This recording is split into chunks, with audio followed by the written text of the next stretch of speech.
at the beginning, we have to knock on the door, literally knock on the showroom doors, like, hey, my name is Maradona, I'm from Cabernet Noir, would like to see a brand. And they're like, oh, do you have an appointment? And I'm like, no, we don't, but we'd love to. Do you have any stockers in Perth? And obviously they're there to make money. Yeah. So they're not going to turn a customer down. Mm-hmm. And then I look at my store. Yep, your store is good enough. You can have a look and buy our products and brand.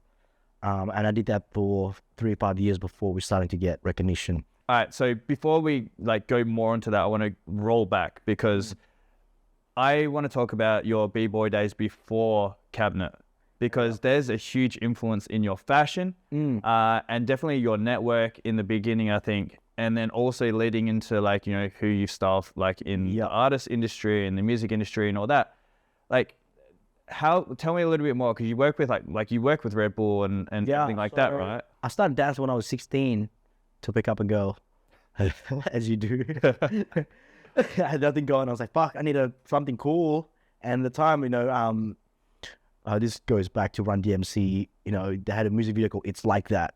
And they were breaking. I thought it was the coolest thing ever. I'm like, fuck, if I can do that, I'll pick up this girl for sure, because she's into her hip hop.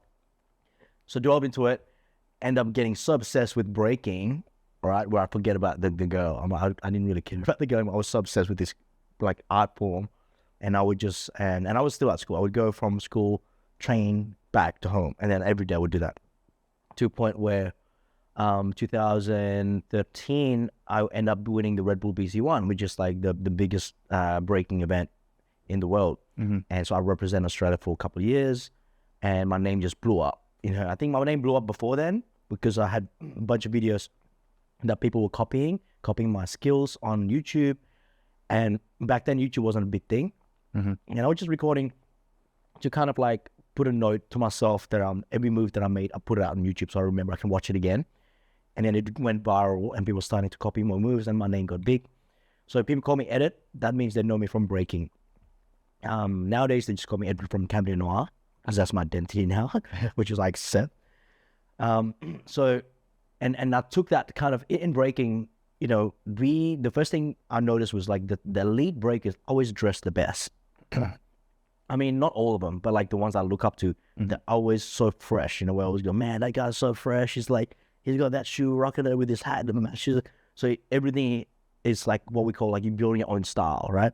So if someone wears a hat like this, that guy will wear like this. That's his style. Or that guy will wear high like this to backwards, and I will wear like this, cover my eyes. Right now, I used to have my ears tucked in. That was my style back then, so you can't see my eyes.